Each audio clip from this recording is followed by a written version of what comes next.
Hey, what's up guys? Radku here, back with another Yu-Gi-Oh video. And today is going to be Mutants. Or is it Myutant? I can't really tell. I've heard it been called many ways, but who cares? So today is going to be Mutants. So this deck was like so hyped. Like this deck had the most hype I've ever seen for most decks. And then it fell flat on its face. Like, Simo was saying it looked like a really good deck. Sam was saying it looked like a really good deck. Literally everybody was saying this deck looked busted. But this deck fell flat on its face hard. And, for many reasons, of course. First was the fact that its end boards were very, very lackluster. Like, sure, the end boards were fine, but, like, the end boards weren't really anything that any other deck couldn't put out. Like, ABC can put a better deck or end board out than this, and ABC is like rogue.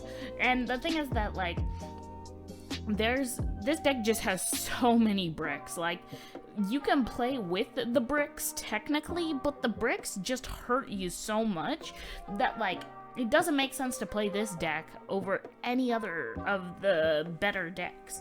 But the deck is still really solid, being able to put up at least 2 to 3 negations, being able to play a lot of hand traps considering how concise the engine is, and being able to play cards like Pot of Disparity / Prosperity, really, really well.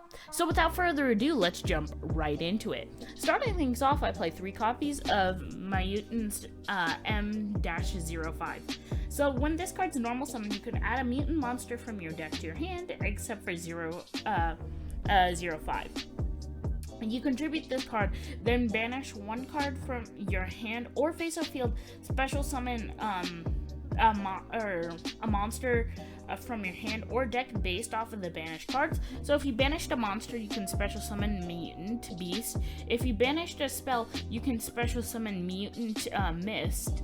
And if you banish a trap, you get to special summon Mutant Arsenal. So these cards are technically bricks, but they can easily be tutored out with cards like M-05. So this card is like one of your main combo pieces and is like one of your starter cards. I played 3 copies of Mutant ST46. So when it's normal summon, you can add a mutant spell or trap from your deck to your hand. Then it has the same secondary effect, where you can tribute this card, banish 1 card from your hand or face up field, then special summon 1, and then I'm not going to read the same thing again. Then I play 1 copy of Mutant Beast, so it cannot be special summoned except for the effect of a mutant. Then your opponent cannot target this card with the effects. You can only use each of the following effects of Mutant Beast once per turn. When your opponent activates a spell, card, or effect, quick effect, you can banish 1 card from your hand or field, negate the activation, and if you do, banish that card. That's really good. So the thing is, then if it's destroyed, you can add a mutant trap. So the thing is that this deck tutors these cards out really, really easily. And the thing is that even if your opponent pulls like a D barrier and locks you out of your extra deck plays, then you can still play in setup disruption super, super well. Like, this card is insane. Like, I don't know why. Like, this card. So people play the Invoked engine just for the fact that Makaba exists. This card is Makaba on crack. Like, seriously, this card is really, really good.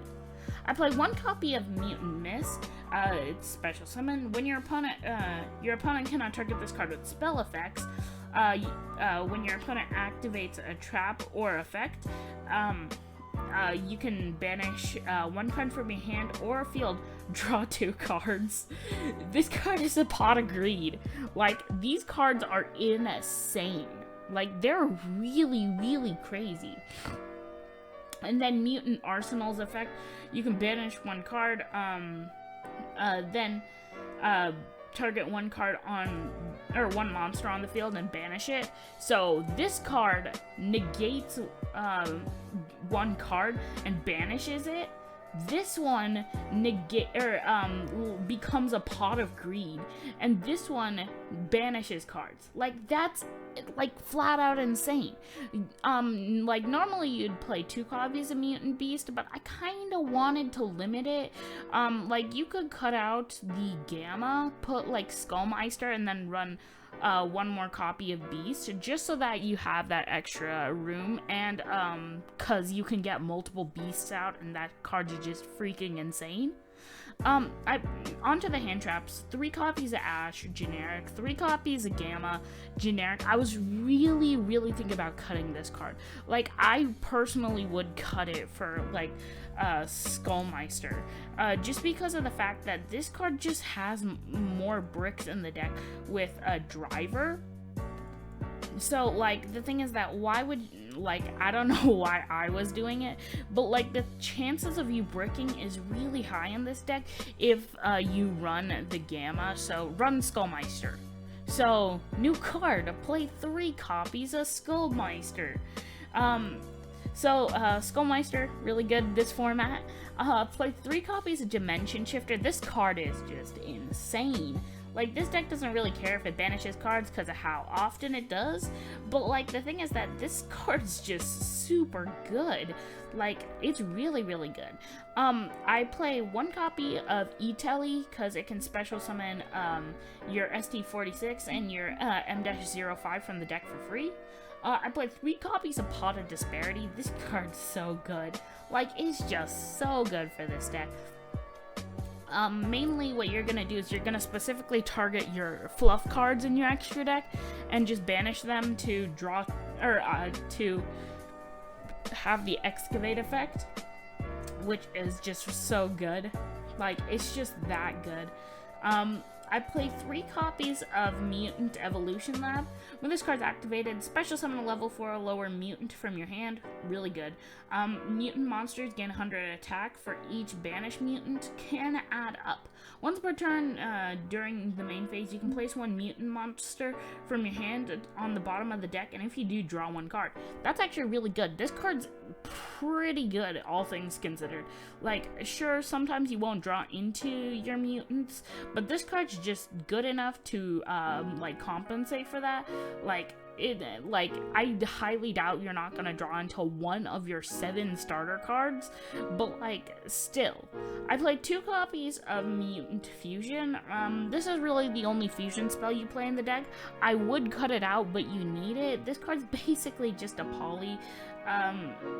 You banish materials from your hand or field. That's just not very good. The thing is that it doesn't really gain a ton of advantage for the deck. None of the cards really have effects when they're banished. So, like, I question it, but it's still pretty good, all things considered. But its other effect is if your opponent has, activated a card or effect this turn, you can use up to 1 material from your deck and graveyard as a fusion material, which means you can just basically just not worry about it, which is pretty good. I play 3 copies of Mutant Cry. During the main phase, fusion summon 1 mutant fusion from the extra deck by shuffling materials into your deck from cards on your field, in your graveyard, or that are face-up banished. That's actually, this card's insane. Like, this card is way better than Mutant Fusion, but Mutant Fusion is kind of just a card to play if you want to set up a turn 1 board, as opposed to a turn 2 board, or a turn 3 board, but this card's just busted. Like, this card is what Mutant Fusion wanted to be. I play 3 copies of Mutant Expansion. When this card's activated, you can take a level 4 or lower mutant monster from your deck and either add it to your hand or special summon it. This card's really good. It allows you to basically play on your opponent's turn, which is really good. Then you can only activate 1 mutant fusion per turn, or mutant expansion per turn. Onto some more generic cards. 3 copies of Imperm, just another generic hand trap, because this deck can play a lot of hand traps. Like, seriously, Zodiac sets up 1 pop. This deck can set up a pop and banish for free, and yet it's still not really good. But, like, the fact that you can supplement it with a lot of hand traps is really good. And then I played the Dragoon Engine, because the Dragoon Engine is basically free in this deck. It's really good. On to the extra deck. I play 3 copies of Mutant Ultimus, and 3 copies of Mutant Synthesis. Now, these cards are really good. When a card or effect is activated, quick effect, you can banish 1 mutant from your hand or graveyard or face-up field with the same type. Negate the activation, and if you do, banish that card. That's insane. Like, this card's really good. But there is just one main issue with this card. Like, this card's insanely busted, but the thing is that it's highly specific to special summon.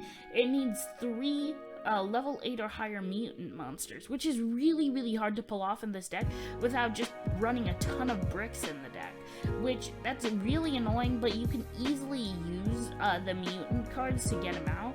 And this card is basically just a harder to summon Nakaba. Like, literally, it has the exact same effect. Like, exact same. But you can banish from your graveyard or face-up field instead, which is really good. Then, if this card's fusion summon would be destroyed by battle, you can add up to 3 banished mutant cards, up to 1 of each, from your banished pile to your hand, which is really, really good.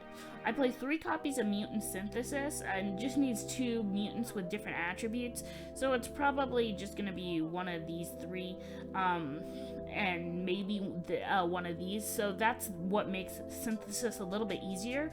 When it's fusion summon, you can target 1 face-up card on the field, destroy it. Then when your opponent activates card or effect, for the rest of the turn, or quick effect, you can activate this effect. For the rest of the turn, this face-up card is unaffected by monster effects of the same type as the card sent.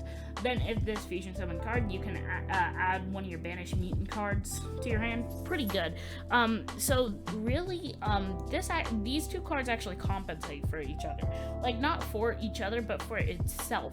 Because when it gets destroyed, it basically gets the material back used for it, which is really, really good. Of course, I play the Dragoon engine in the extra deck. You kind of need to if you're going to play the 3 bricks. Play 1 copy of Cerberus, 1 copy of Phoenix, 1 copy of Unicorn for generic, and then I play 1 copy IP Masquerena for easy ways to go into them, 1 copy of Boral Sword for OTKs, same with access code, and 1 copy of Mech Knight Crusadia Avramax for the way to set up an unbeatable card on the field. So that is pretty much going to be it for the deck. Please like, subscribe, share, comment, and let me know what you thought, and let me know if there's anything you would change about the deck. Would you change up the mutant lineup? Would you change up the hand trap lineup? Would you cut out Pot of Disparity, despite the fact that it's basically a free card in the deck? Would you cut out the Dragoon engine? And yeah, that's pretty much it. I'll see you in the next Yu-Gi-Oh video. Peace, guys.